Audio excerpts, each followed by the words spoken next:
We are continuing chapter 16, looking at hospital pharmacy. And here we are going to look at hospital formularies. Because hospital cannot afford to stock every medication that is available, they maintain a formulary. And a formulary is a list of drugs that have been selected by healthcare professionals at the hospital based on the therapeutic factors as well as costs. And so they means that these particular type of drugs are the most commonly used, and they have been evaluated by the pharmacy and therapeutic community, and which adds, remove, and then evaluate the type of medication as part of this list. It is called a hospital formulary. You have different definitions that you should be familiar with. Closed formulary, I'm going to go over that again. And this is a type of formulary that requires physician to order only those medications on a formulary list. Of course, there are exceptions. Okay. And then you have what's called non-formulary drugs. And these are drugs that are not part of the formulary list and not regularly stocked in a pharmacy. And then we have the definition of what's called a therapeutic exchange. So first of all, you must note the following, that most hospital formularies include only a few medications of each specific class. This means that a patient who is admitted to a hospital may be taking a medication at home that is not included on a hospital formulary. In many of these cases, there is another drug on the formulary that is in the same therapeutic class and works the same way, but it's a different drug entity. That means they could also have a different dosage. The pharmacist is knowledgeable about therapeutic equivalents of drugs in the same class and can recommend what we call an appropriate interchange for the doctor to order. So what a hospital will have is called a formal therapeutic interchange, a program that allows pharmacists to automatically change an order for a certain number of drugs without notifying the physician. In this case, a preset list of conditions must be fulfilled, and the pharmacist must follow a strict protocol that includes entering into the computer an order for a formulary drug that was exchanged for a non-formulary drug. And that is called a therapeutic exchange. So definitions, again, closed formulary, type of formulary that requires physicians to order only those medications on a formulary list. Formulary, a list of drugs stocked at the hospital that have been selected based on therapeutic factors such as, and therapeutic factors also cost. Unformulary drugs not on the formulary list and not regularly stocked and located at the pharmacy. And then you have what's called a therapeutic exchange. And this is a program or policy approved by the hospital P&T committee or pharmacy and therapeutic committee that allows for the pharmacist to change the medication order to a therapeutic equivalent formulary medication. Something that's also very important within a pharmacy setting, whether within a community or whether within a hospital, is that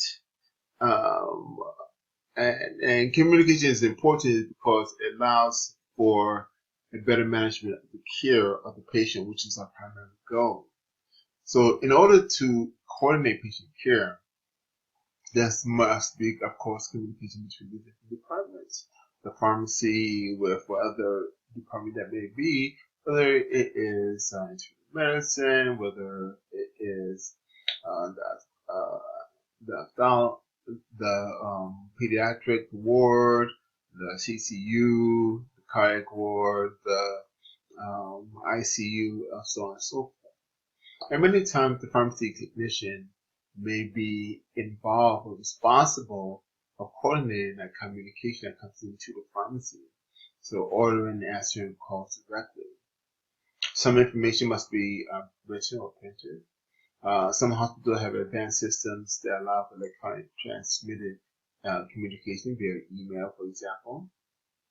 And one definition that you should be familiar with is the pneumatic tube. And this is a system that shoves objects through the tube using compressed air as force.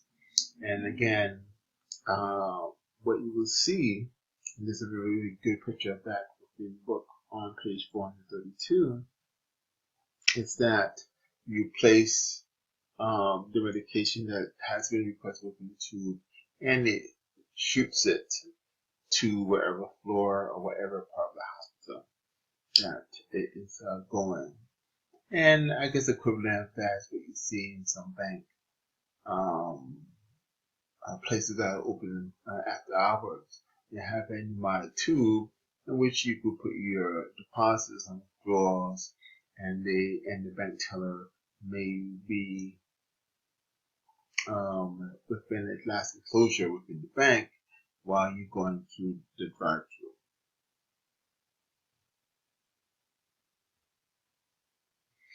Okay, so again, different ways of communication that is found within the hospital, pneumatic tubes, of course, telephone, that's talking directly to the pharmacy. Of course, computers during email, and then if there's a person at the front counter, engaging the health professionals, whether a person is a prescription, a physician, or a nurse, etc. Okay, so let's look at the different type of computer systems and try to get an understanding of why that is so very important. So before the computers, everything was on paper. This initiative of eliminating paper as much as possible. You've seen the more they try, the more they have. But the goal is to eliminate all paper.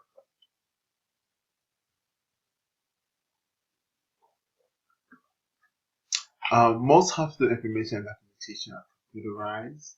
Hospital pharmacies rely heavily on computerized system for storage, retrieval, and communicating.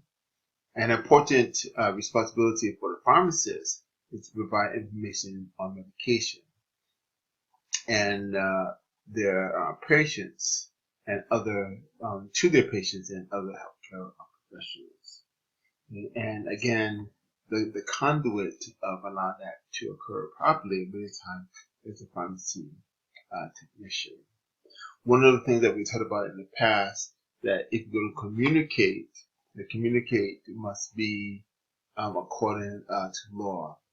Why would you need a law to say that you have to be confidential about patient health information or PHI? Because people were not respecting the patient. If you go into many hospitals at the elevator door,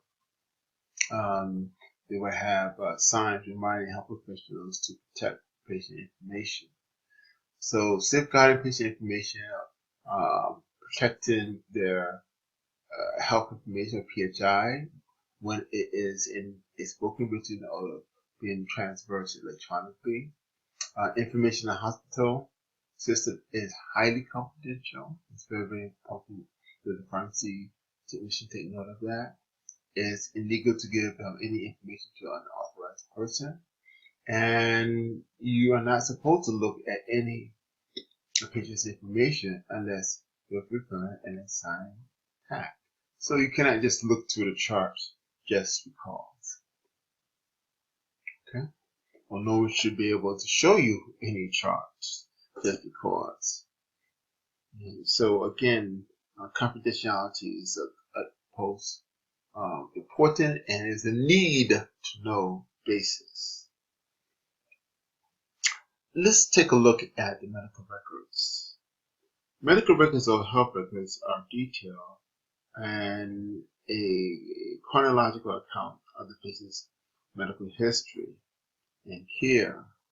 The medical record typically includes notes from the doctors, health providers on that particular patient.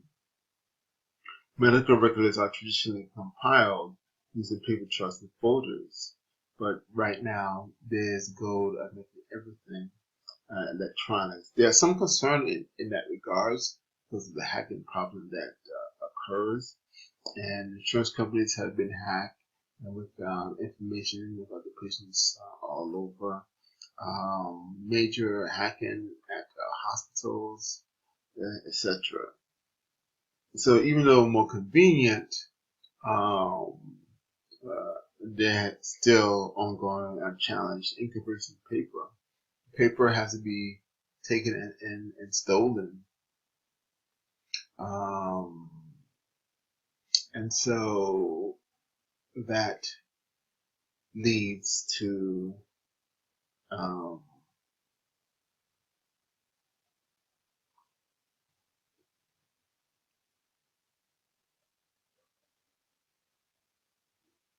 okay, and so that has give electronic medical records. Some people have some ants against it, but that also is a possibility. It's important for a pharmacy technician to know the components of medical records since they may be asked to find information for the pharmacist. Okay, so one thing they should be familiar with that hospital time is slightly different than the regular time that is used. Most hospitals use a 24-hour clock, or what is called military time, indicates when medications are due, as well as when they expire. The day is divided into 24 hours, when night begins the clock at 00:00, and then it goes to 23:59 before starting over. Okay, and this is just an example of that. So 1 a.m. is of course 1:00, but 5 p.m. will be 12, which is noon in the middle of the day, plus 5, which would be 17. So it would be the 17th hour of the day. Okay. There's a lot that you need to know about medical records. I think it's very, very important. A patient medical chart or an electronic medical records include many different sections that are associated with it.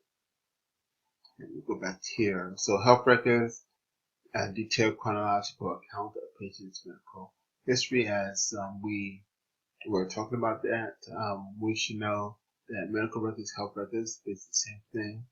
And then you have what's called electronic medical records or electronic health records, which is the storage of that particular information on a computer, and it allows for the integration of billing, appointments, and other important aspects to the record. And also, it is supposed to be authorized to only healthcare providers that have access to that particular patients or to take care of that particular patient. And it should be in a secure location.